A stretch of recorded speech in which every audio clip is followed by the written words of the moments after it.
In this video, let me show you a review about Cryptohopper. Is it a scam or legit?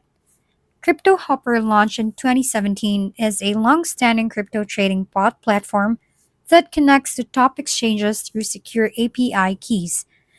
It offers AI-based trading, paper trading, backtesting, and social trading features. Legally registered in the Netherlands, it is widely recognized and has maintained a solid reputation over the years.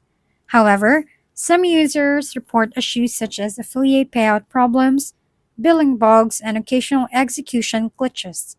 CryptoHopper isn't a scam, it is real, registered service used by many, but it's not risk free. Your results depend heavily on how well you configure the bot, and poor setups can lead to losses. For advanced users, it can be a powerful tool. For beginners, the learning curve and potential pitfalls might be overwhelming. Start with paper trading, use API keys carefully, and double check your subscription settings to avoid surprise charges. If we've been helpful, kindly give us a thumbs up, and don't forget to hit the subscribe and bell button for more contents. For any questions and suggestions, comment down below.